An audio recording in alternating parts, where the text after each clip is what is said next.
This morning, we are going to hear about a fantastic wildlife filmmaker called Meg Richards, who's joining us from Gloucester because she's on her way to Pembrokeshire to make another film. Meg's a student at the University of Cumbria, and her tutor, Laura, is also joining us, Laura Baxter, who's going to give us a bit of context about the wildlife filmmaking course that she runs and heads up at the University of Cumbria. So we're going to see an excerpt of Meg's film, which is all about. Well, no, I won't tell you what it's all about. I'll let her tell you what it's all about. But it's a beautiful film. I've seen the whole thing, and I would encourage you to see it if you want to as well. And then we're also going to hear about Forgotten Lands, which is a beautiful festival near Bewcastle in the north of the county, which Rose Ellen Kemp runs, who is joining us shortly. I went to it last year, and it's a really lovely. It was a bit wet, but that didn't matter because there was a sort of hill that you could slip down to get to the festival sites. And there was some tremendous music, and one of those lovely intimate festivals, a bit like, Cumberlandia, which is about 500 people. Forgotten Lands, probably about that as well. I'm not sure, perhaps a bit smaller. I know, Sue, you did a session that I came to as well about sort of the folklore, if I got that right, sort of folklore and culture of I think it was singing. dialect poets last year. I'm doing one this year Okay. called Penurious Poets about ballad singers at old Cumbrian fairs, Okay. So it's an including some ballads. eclectic festival, and there was a lovely fire pit that I enjoyed there as well. So my fire kind of fix was satiated at Forgotten Lands as well. So we're going to hear about that, see a few slides, and see what the plan is. That takes place in May this year. So without further ado, let's kick off with Meg Richards. If you want to come off mute, Meg, and we've also got the excerpt of your film that we're going to show shortly as well, which we'll play in for you. But first of all, hello. Thank you for joining us. It's lovely to have you with us. Tell us a bit about yourself, Meg, and how you ended up going to the University of Cumbria to study wildlife filmmaking. Hi, everybody. Good morning. Thank you so much for having me. So, I'm 29 and I decided I'd been working in conservation and I'd been based in South Africa. And I was rehabilitating rhinos and it was a really great experience. But while I was there, I was kind of thinking about how I could do something that makes a bigger impact. And I decided I wanted to take my hobbies, which were photography, um, and like storytelling and build up on those skills to be able to tell more impactful stories. So I found a course at the University of Cumbria called Wildlife Media, which is a degree course. And it was just like the perfect combination of all the things that I love and am passionate about. So that's what I'm studying at the moment. And I'd never had any like exposure to filmmaking, so I never considered it something that I would actually like pursue. I was kind of more focused on the photography side of things. But now I'm just coming to the end of my second year and I have absolutely fallen in love with filmmaking and the way that it can be used to tell stories. So yeah, I've made a film in the first summer between the first and second years of university, and I decided essentially I wanted to just practice all the things that I'd learned in the first year. And I found a really beautiful story in Spain about the Iberian lynx, which is a species that almost went extinct back in the early 2000s. And all the conservation work that they've been doing over the last 20 years has essentially saved the species. So I thought that was an amazing story to go out and film with some conservationists and tell that success story, because it's always nice to have a bit of a success story when it comes to conservation and things like that. Absolutely. Well, we'll see a lovely trailer for that film in a second. Um, so you did you have a first degree already? Is this your first degree? This is my first degree, So yeah. you sort of started just a little bit later than some people. Yeah, so I went to college and I studied animal management, and I just loved like all the hands-on animal care stuff. And then I decided to take a gap year, and that turned into a gap decade. And I spent like almost 10 years in South Africa because I just loved it so much. So initially I was like, oh, I'll do 3 months volunteering at this rhino orphanage. And then I just fell in love and I was like, okay, I'm going to stay here and look after the rhinos and just do this. And then yeah, eventually made my way back to coming to university. I like the idea of a gap decade. I think it's a very tempting thing to do. That was So, brilliant. and just before we see the trailer, So your course, and we'll find out more about the course from Laura in a few minutes' time. But basically, it's full of young filmmakers like yourself from different backgrounds, and presumably they're all having to make films as part of the course. Yeah, absolutely. So we've got one side of it is photography and the other side is filmmaking. So at the end of each year, we've got an exhibition that we put on of our photographs, and then we also have to make a film. So in May, we've got a deadline for a film that's due in. So the really nice thing about this year is it's completely open to what we would like to do. So the brief is kind of like natural history. So it's really open and you can kind of think about what you're passionate about and then go and make a film about that, which is really nice. Okay, great. All right. Well, by the way, hello, Daniel, Gemma, Joe, Monique, Phil, Anna, Rachel. Right. Well, let's see the trailer for this beautiful film, and then we'll pick up about it and perhaps talk a bit about it in a second. But Amy's going to play in, I think it's about 2 minutes, the trailer.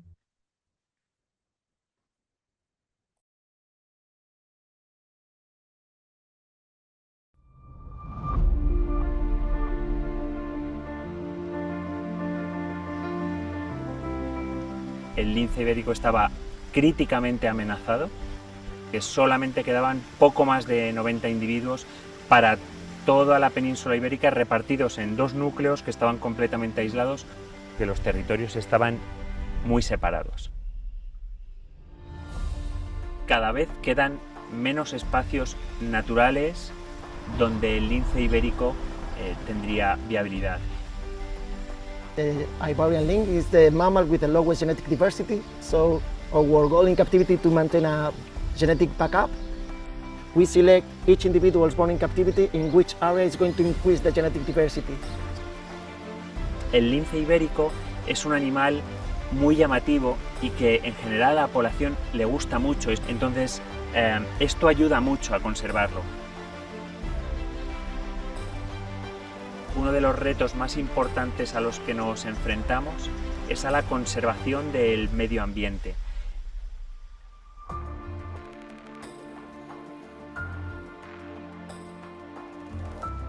Por suerte, al menos en España, toda la población se ha volcado en la ayuda y hoy todas las partes del territorio de España quieren que el lince ibérico vuelva a su comunidad, a sus campos y a sus territorios.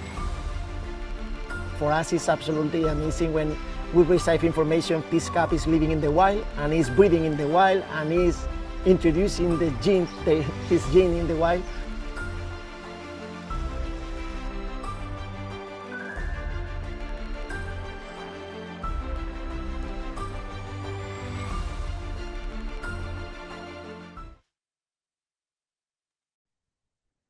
Just beautiful. What a beautiful animal. What a beautiful animal. And this isn't just any old film, Megan. This is an award-winning film, isn't it? Because you actually won an award for this film. Tell us a bit about that. I did. I won a Royal Television Society Student Award, and the category was called Saving the Planet. So it was like literally perfect for this film. Yeah, and it was really, really cool because I got to go to like an awards evening in Newcastle, and it was a really great experience. So yeah, now I've got a little like award with the film's name and my name on it, which is very cool. The Where first is of it then? Where is it? yeah, where is it? Is it sitting on your mantelpiece somewhere? Oh, it's not here right now. So where did the idea for the story come from, Meg? Tell us about where you got the idea for the story from. So basically I was looking for positive conservation stories. So I really wanted to do something where I could kind of go and try and see an amazing animal and tell a positive story. So after doing some research, the Iberian lynx was the one that really stood out to me.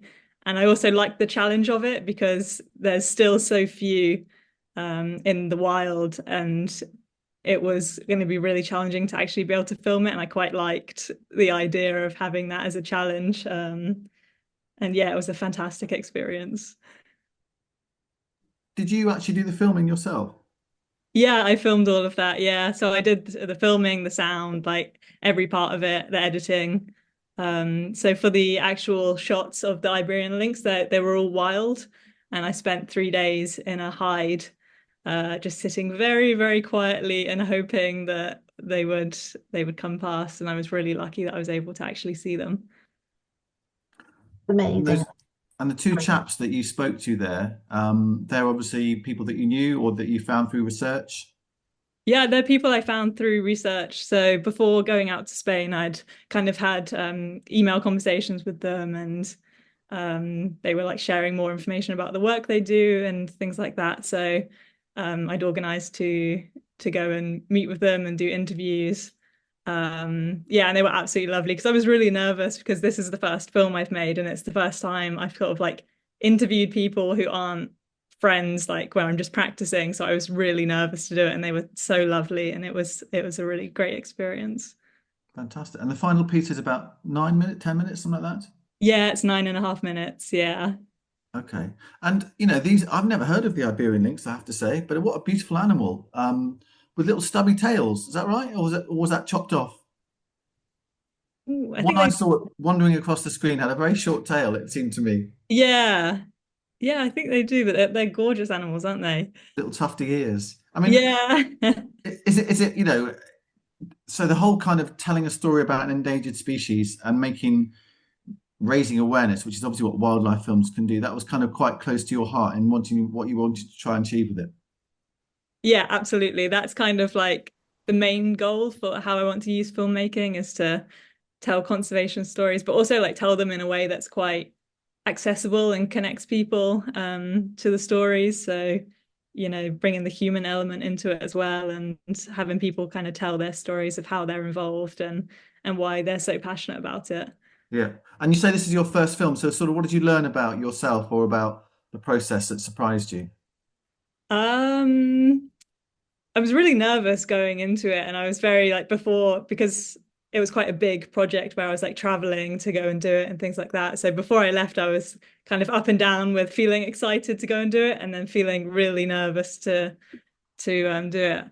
And I think it just showed me to just go for it, and yeah, just put the time in and the effort, and then you'll be able to have really great experiences coming out of it.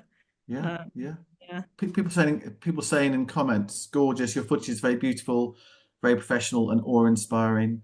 Someone was asking who composed the music, and Laura says it's stock music footage on this occasion. Sometimes students use original compositions.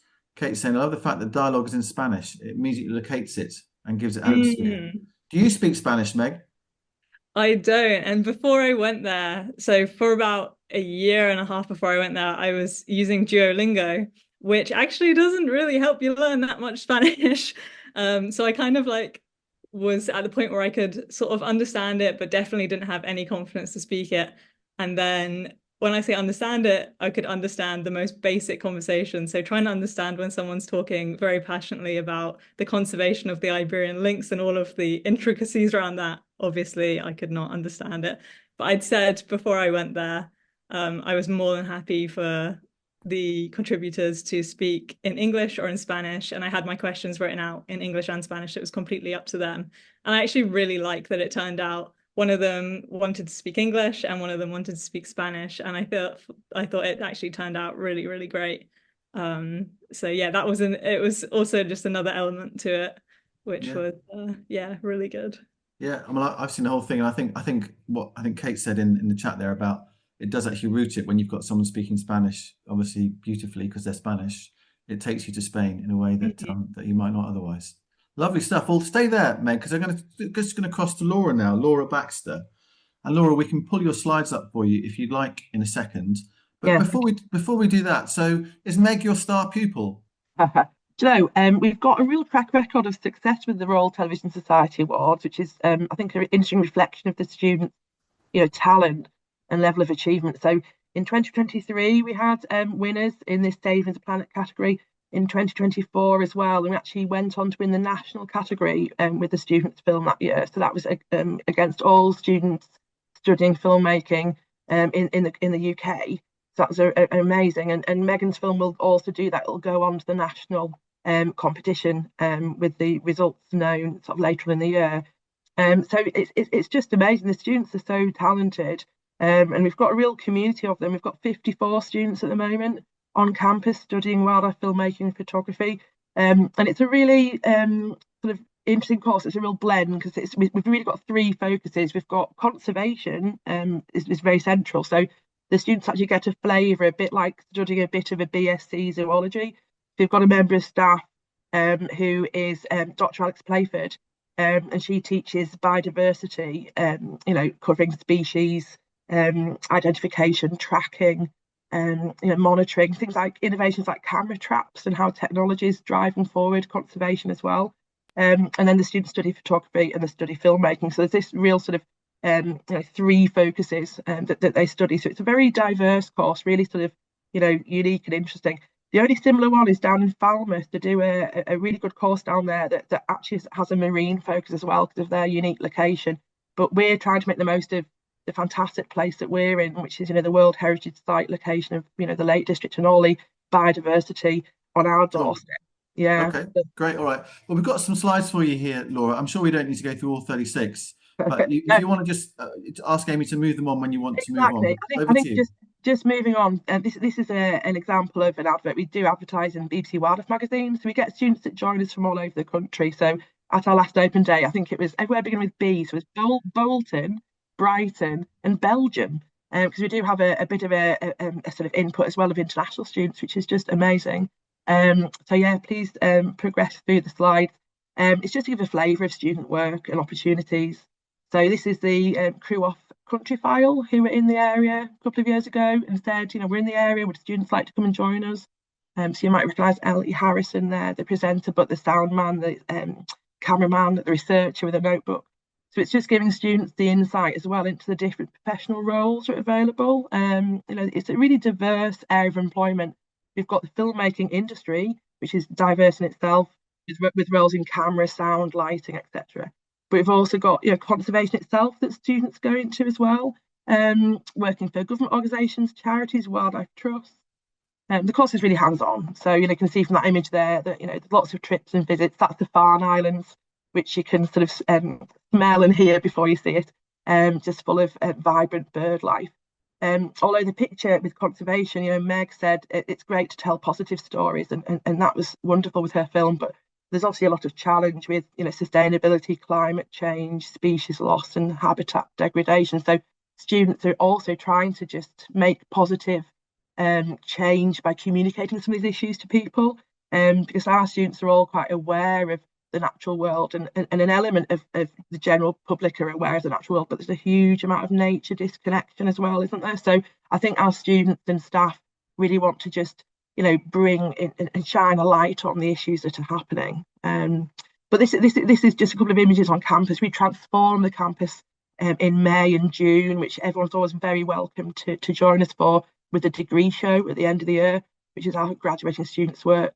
But we also exhibit students' work regularly in the gallery and display cases on campus and things like that. And we just really welcome people contacting us, calling in to see what we're doing.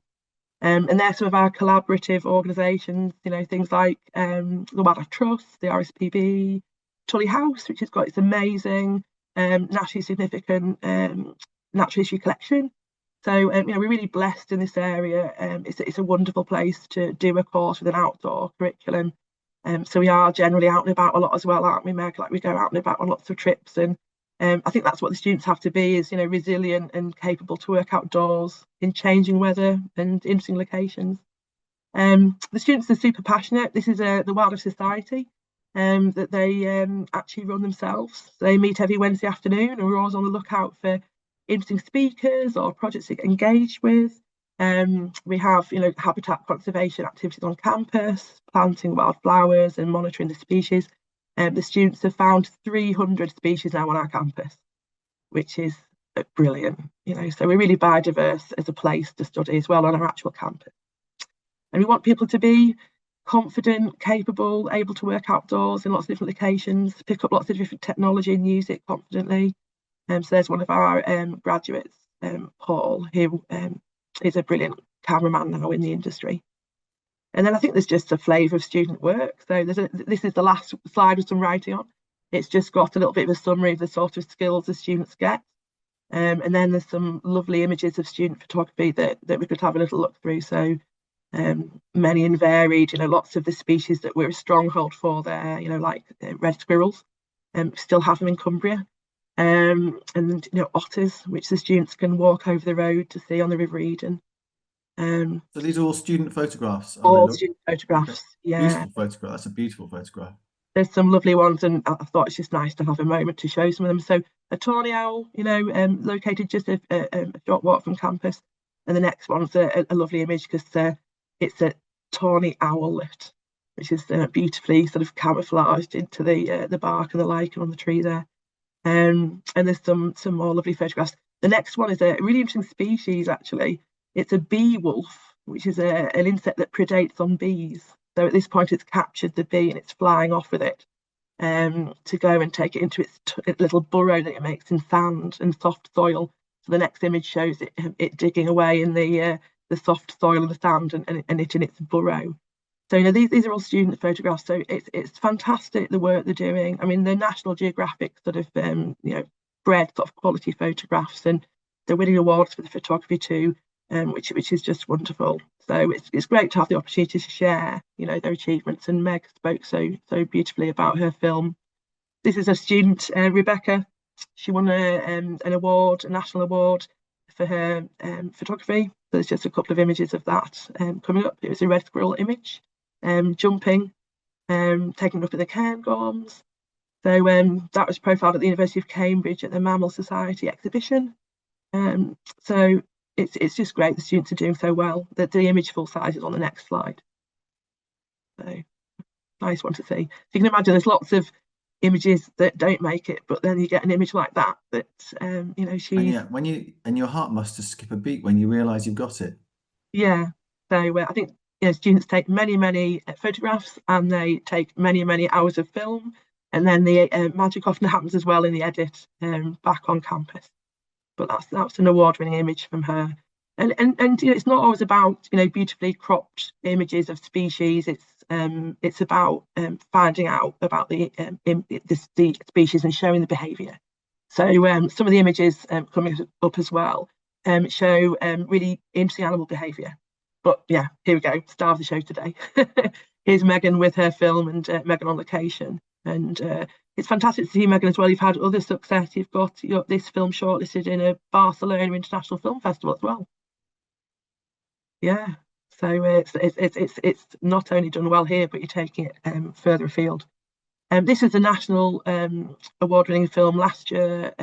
Two students worked brilliantly together, and they made a film all about the Cumbrian fell pony breed, working with the Fell Pony Society, and that went on to win the national award for saving the planet, which was fantastic.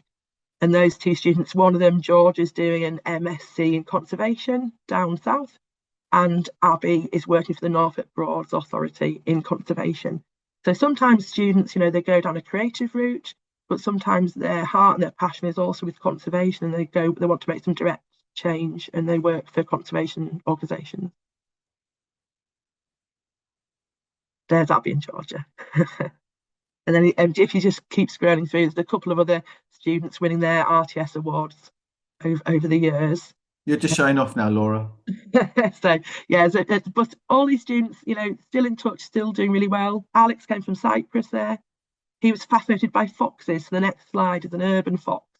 He did a brilliant project about how we view wildlife positively in certain contexts. So people view rural foxes positively, but when a fox comes into conflict with you in your environment, it's digging up your backyard decking. Urban foxes have a negative sort of portrayal. But everything's rooted in research as well. So the next slide shows Alex's research into foxes and their negative media portrayal.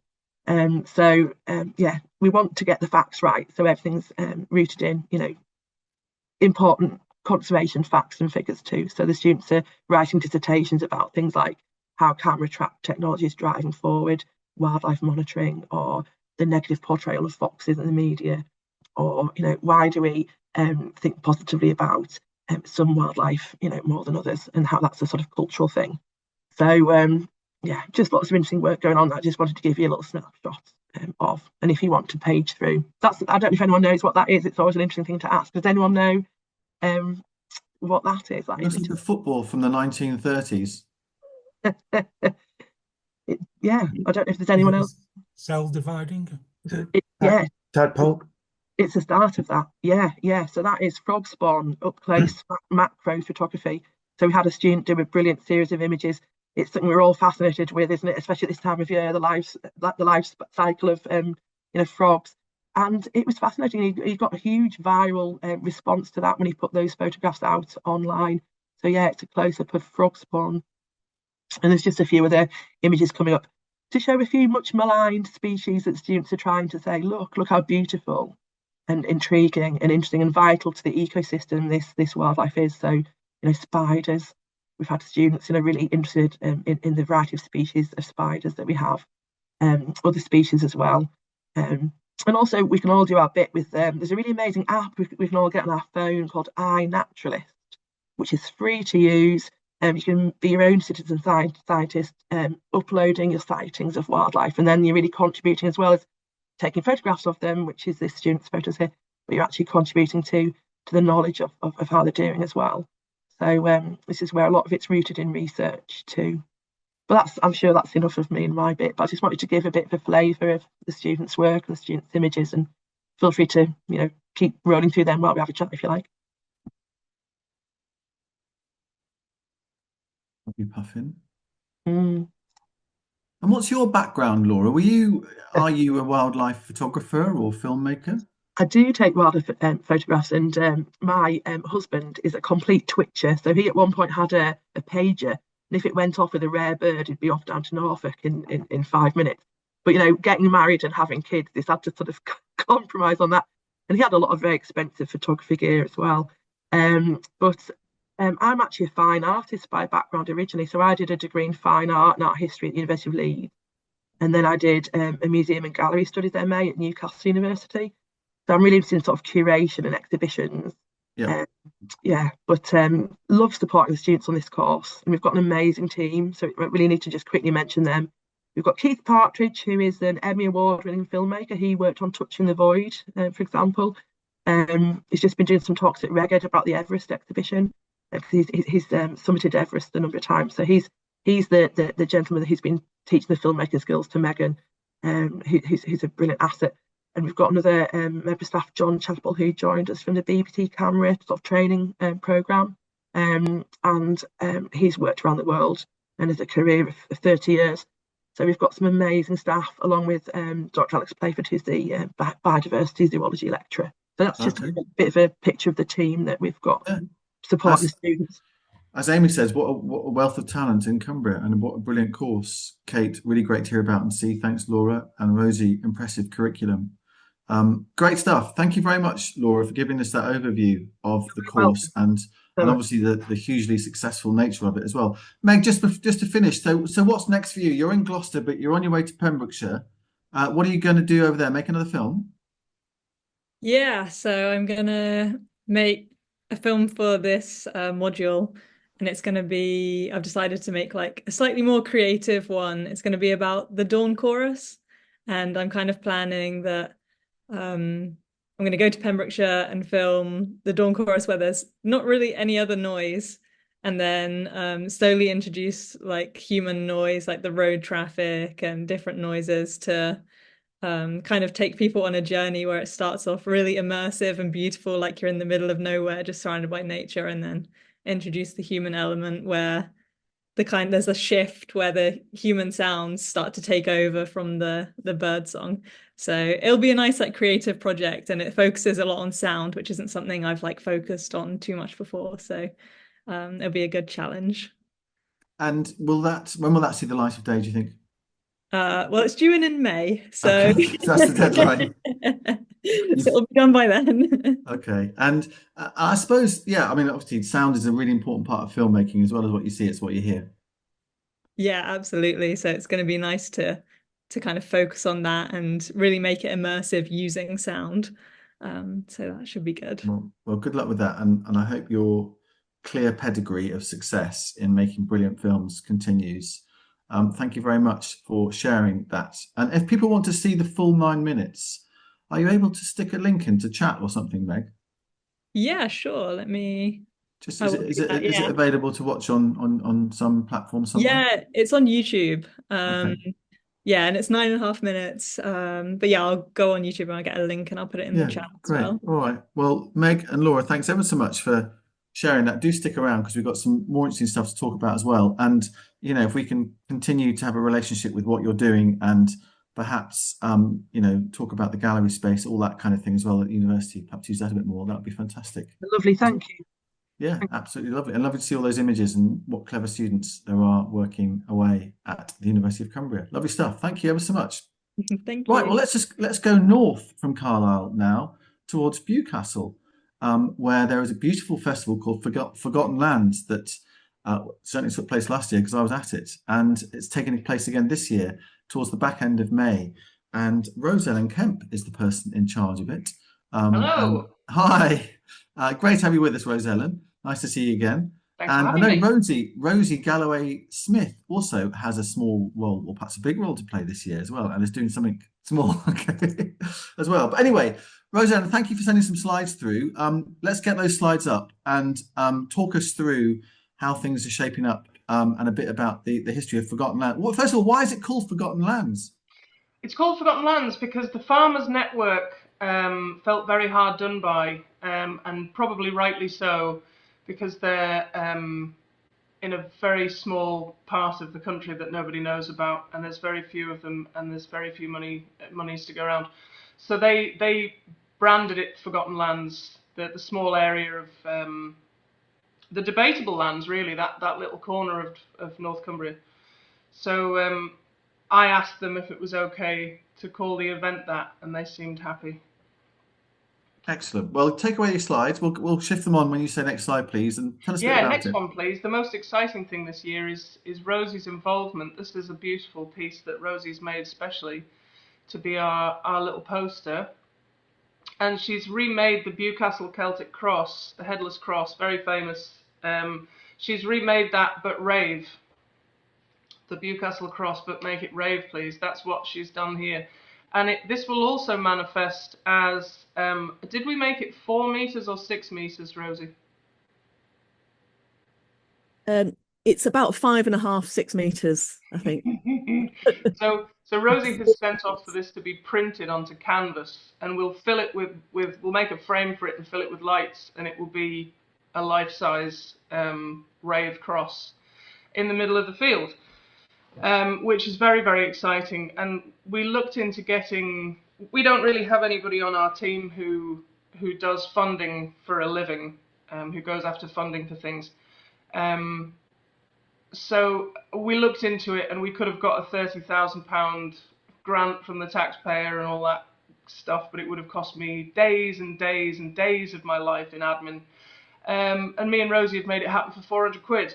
Yeah! So that was always going to be the way I was going to go with that. So did you two know each other before, or did you sort of apply, Rosie, or how did it all come We sure about? did. We come from the same very small place in the debatable lands. Yeah, I actually used to babysit Rose when she was about.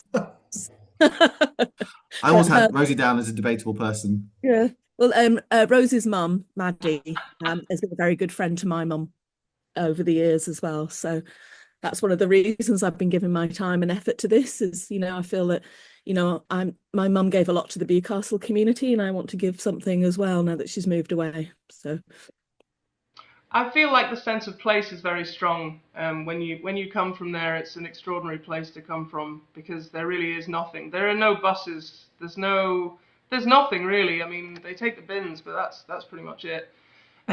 So the next slide is just a series of reasons why we bothered. That's right, because there used to be a festival called Stepping Stones, didn't there?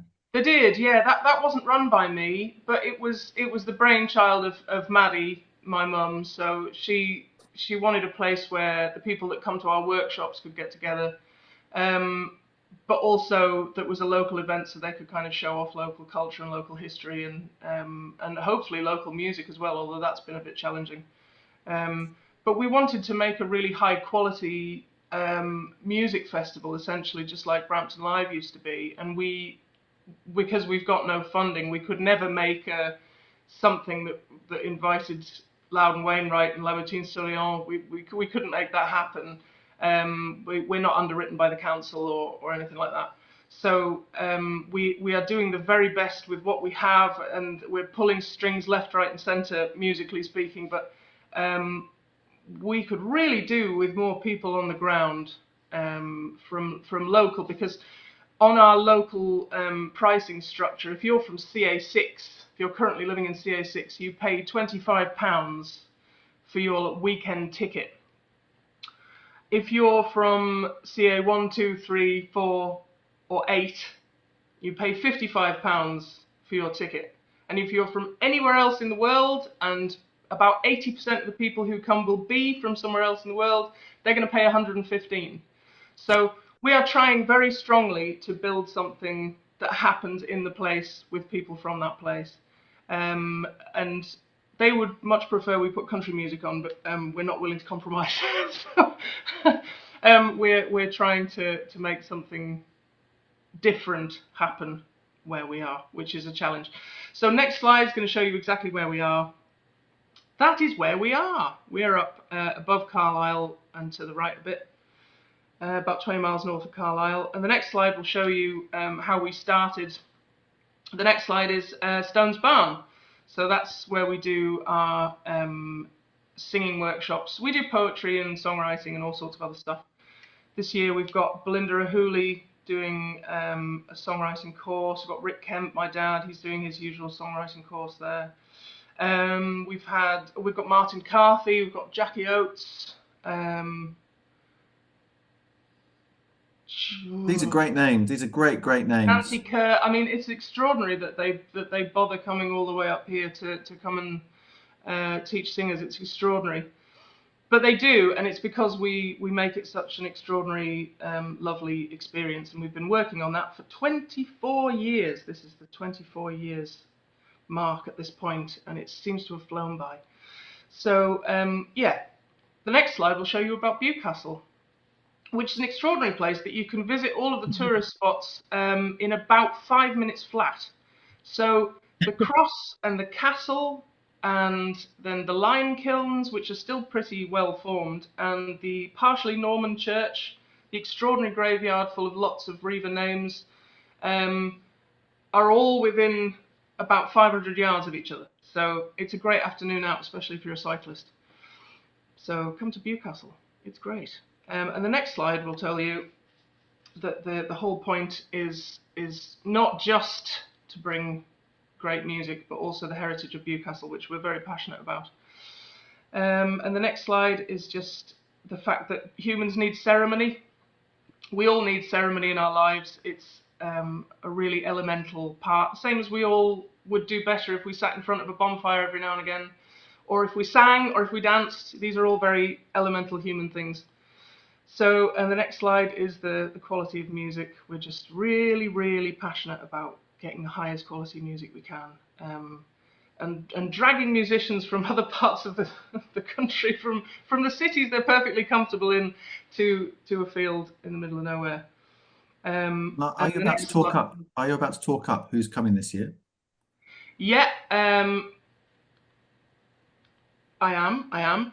So this year, the headliners are, well, Maddie always plays in some form or another, but in this year she's playing with John Bowden, who is a well-known folk musician. So they're doing a special exclusive set of songs from two of Maddie's very early albums with a musician called Tim Hart, and they were called Folk Songs of Old England Volumes 1 and 2.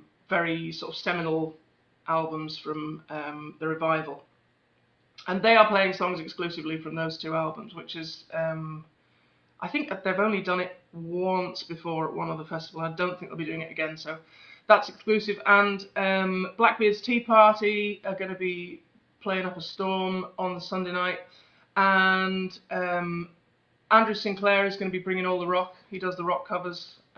He is a one-man band of extraordinary talent. And who else have we got? I have to go back to the first slide. Who else have we got? Oh, Tim Dallin. You'll all remember, if you went to Brampton Live, the Old Rope String Band. Now, he was the guy that they used to hold upside down in the fish tank and he had a snorkel on, and he played the piano accordion somehow, but whilst upside down, and they would hold him over their shoulders, and he'd be upside down in the water playing. That's Tim Dallin. Anyway, he's going to be... He doesn't do that sort of thing anymore, definitely not on his own. A band called the High Towns, a wonderful local group called Wild Sparrow, and an absolutely extraordinary group called Milady Claire's Music, they play early music, but they dress up as well. I just really love the fact that they're bothering to wear the full velvet costumes with the tights, and that, like, I'm here for it all day. And Nick Hennessy, who's an incredible storyteller and harp player, he's going to be telling stories and all sorts.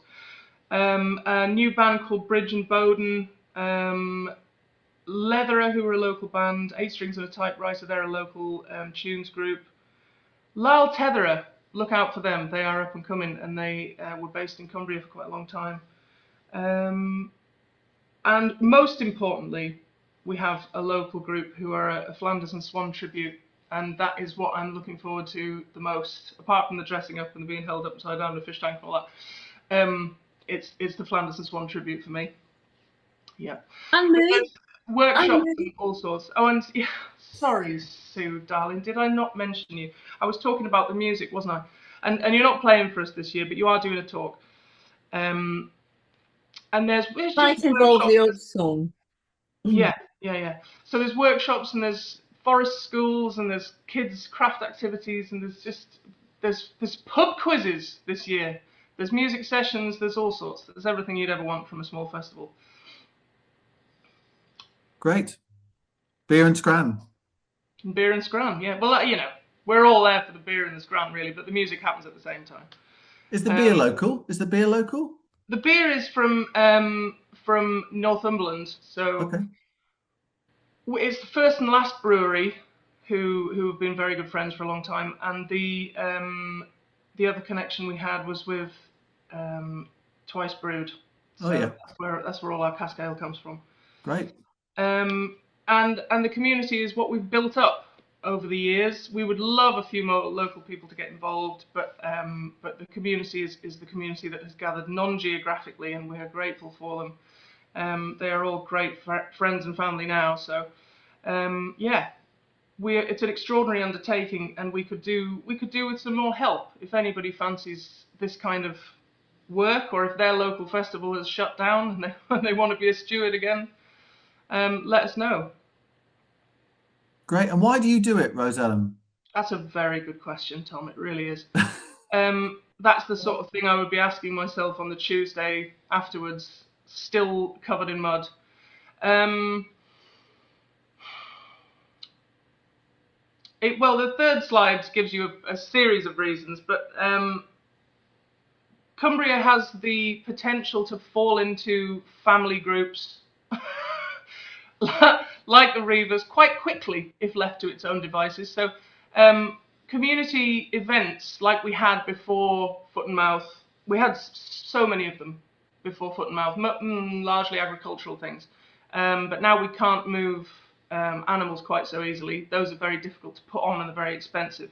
So we're doing a local thing that's for everybody, but that we can't get animals to. So it's like the old agricultural festivals, but it's not got any animals on it, apart from dogs. I think that's a pretty good reason. I mean, but I just salute people. I've done a little bit of this in the past. I salute people that make this stuff happen, because it almost it almost destroys your sanity, but it's an immense feeling of satisfaction at the end of it. And you're making the world a better place by making people connect and network and have fun, frankly, which is never a bad thing to try to encourage people to do. And also just getting people, I don't know, out of their echo chambers perhaps a little bit as well, and talking to people, talking to strangers, all that sort of stuff. I'm looking at Dave, who's in charge of Cumberlandia, which is in its second year. Forgotten Lands, is this the second or third version, Forgotten Lands, after Stepping Stones kind of evolved? This is the 5th Forgotten Lands now. This is the 5th one, okay. So you've somehow done it for 5 years already. Yeah. And you're still standing and still with us. Sure, just about, yeah. All right, well, it looks like to get John Bowden, who Kate Parry, director CACN, has put my hero. Why is he your hero, Kate? For those that don't know John Bone, describe him and what he does. Well, oh God, that's not fair. He's my hero because he's Quite fantastic. tall, isn't he? Yes, that's not why he's my hero. Uh, he's a fantastic musician. Yeah, Plays fiddle. he does play the fiddle. He also sings, and yeah, no, can't go into detail about why I think he's my hero. I think he's amazing. He's a fantastic upholder of the tradition, and Yeah. the tradition will die if we don't keep singing it and dancing it and playing it. Yeah, what she said. Yeah, so he's a fantastic all-rounder.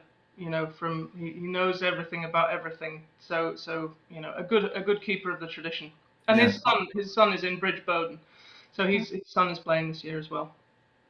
I went to a brilliant workshop that John led at Shrewsbury, I think 2 years ago, Shrewsbury Folk Festival, all about harmonies and singing and how you can do it with basically, you know, kind of colours. You don't need to be able to read music. You don't need to be able to understand music. You can just use your ears to sing in harmonies. And it was a really clever, interesting, totally overpopulated workshop, but great fun. And he's a great communicator, I think, as well. You know, he talks and you believe what he says. He's very authentic on stage. Yeah, he came to Stones Barn to do that very workshop, but for 3 days, and people really got it by the end. Yeah, so there's no reason to read music at all for singing. Yeah. There's no reason whatsoever. Just Great. in case anyone was wondering. Come to Stones Barn. We use it, but rarely. Right, we'll stick your contacts, Rosellen, into chat in case anybody fancies giving you a shout and seeing what they can do. You know, just give us the dates again. When is it? End of May, 23rd, right? 23rd to the 25th. So it's the late bank holiday Monday. Okay, so it's that The bank late bank holiday holiday weekend. Friday, Saturday, Sunday. So we're a 3-day event this year. We used to be a 2-day event, but we've extended it to fit more workshops and more music in. Okay, and a beautiful part of Cumbria, quite unknown, as you say, middle of nowhere. Bewcastle is a beautiful place.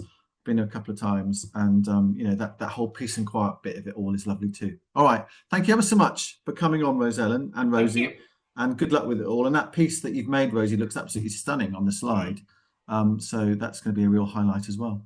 Well, it's a new direction for me, actually. So I'm sort of enjoying testing it out, working with Rosellen on this. But yeah, if anybody wants to approach me about a similar project, please get in touch as well. That's a good shout out. Right, we've got 9 minutes left. We're just going to tell you about a couple more things. And first of all, we're going to tell you about an online music session that I think either Amy or Chris are going to talk about it. Amy, do you want to just come off mute because you just put a link in there? I've popped the link in, but I think Kate would like Chris to tell you all about it because he is the main man who's organised it. Yes, a fabulous jazz musician, Sam Newbold. He is British, but he currently lives in the Netherlands. He's coming over doing a tour, which includes the Brewery Arts Centre in Kendal. But he offered to do an online workshop associated with that. And so we, CACN, very happily picked that up and are sort of facilitating that in partnership with the brewery. So it's going to be basically a session about how to make your way as a professional musician, things you need to think about, how you plan the business side, but also manage the creativity. It's a very, we're charging a £5, I think. It'll be online on the 2nd of April, I think I'm right in saying, the Wednesday evening. And then he's playing at the brewery about a week or so later. And I would heartily recommend getting tickets for it because I think his music, if you find him online, is lovely. And yes, it'll be an inspiring and very fruitful workshop for people who are trying to make their way as musicians. Great, thank you, Chris. So there it is. Amy's brilliantly put it into chat. 2nd of April, you're absolutely right. 5:30 to 7, £5. How do you build a career as a professional musician? How do you build a career as a professional musician? If it's not for you, you might know somebody for whom that could be a useful session to attend. And thanks to the brewery and to Miriam, I think, who got in touch with us to say, would you fancy helping us promote this and making it happen? And also, yeah, Amy's put a link into Sam playing there which you can have a listen to too. Lovely stuff. Thank you, Chris. And I just wanted to let you know that there's a new podcast episode that's just landed yesterday. I went down to Art Gene in Barrow because I live in Cockermouth, so it is down for me. And there's a beautiful exhibition which is very much still open by appointment called Deluge, which is 3 artists, one from Holland, one from, she's originally Romanian, and one from this part of the world, talking about salt marshes, the unloved joy and beauty of salt marshes, why they matter, where they are, and how they are different.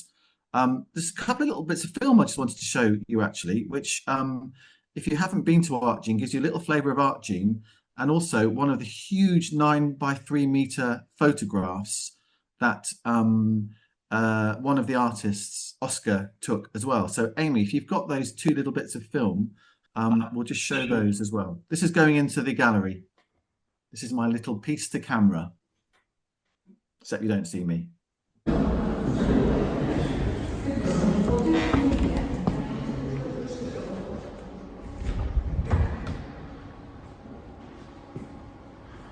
This is Deluge at Art Gene Gallery in Barrow. I recommend it to you. It's a fantastic exhibition. Enjoy the podcast that will accompany it.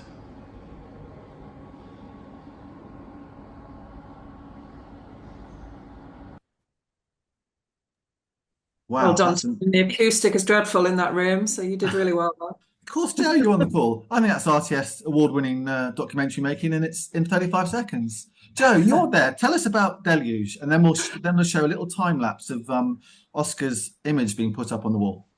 Oh, thank you. Oscar's just won. He's just got entered into the RSA exhibition on the back of that very large work, which was incredibly difficult to achieve.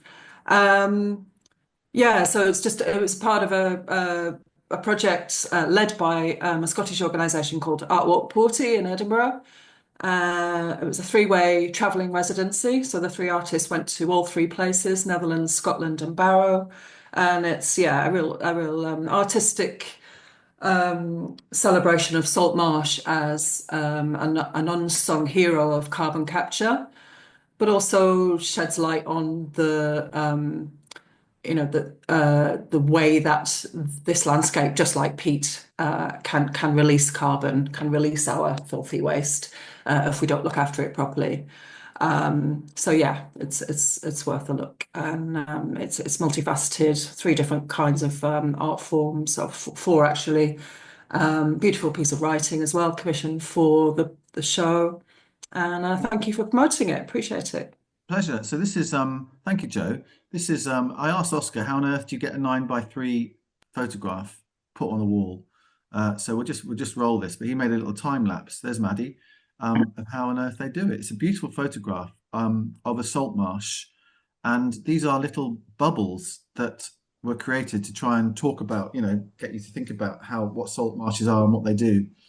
I think there was like one day in the year he went to this place many times to try and make this photograph, and he needed an absolutely still day so that his bubble making machines could actually create bubbles that could be photographed. So that's how they got it onto the wall. When you walk into the gallery, it really blows you away on the left-hand side when you see it for the first time. And it's a truly magnificent piece of technological achievement to make that photograph work. So I just thought showing you that might be a way of sharing it. So I've made a podcast episode. I talked to the 3 artists, talked to Maddie, and 1 or 2 other people as well.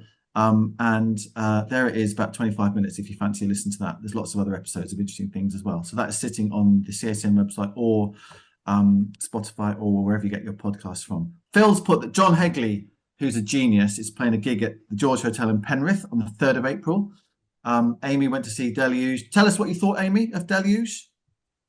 Yeah, I just thought it was an excellent exhibition about a subject that's, not talked about much. Marshes. It's, very well put together, very well hung. There's even some participation. You can go in and make a little, drawing and painting, which, will be included in the exhibition. So highly recommend it. But do get in touch with folks at Art Gene because it's by appointment now. Right, thank you very much this week. We're at our time. Thank you very much to Rose Ellen, to Laura and to Meg. Thanks for seeing the excerpt of your film, Meg, and that full version is available to be seen as well. Next week, we're going to hear about the Penrith Green Screen project, which is where young people are encouraged to put environmental films on at the Alhambra in Penrith. So we're going to find out a bit about that. And also, we're going to hear from Andy Kay, who is a sculptor based in Kirkby Lonsdale. You may have heard or read that a brand new sculpture of a ram has been put up outside Kirkby Lonsdale, or is in the process of being put up. Andy Kay is the man behind it. He's made it, he's built it, and he's going to come on and tell us how he went about doing that, why he went about doing it, and a little bit more about how he went about doing it too. So that's the plan for next week so far, but we've still got 7 days to go. Who knows what else could come along. Great to see everybody. Thank you for joining us this morning. Have a great weekend. See you again soon.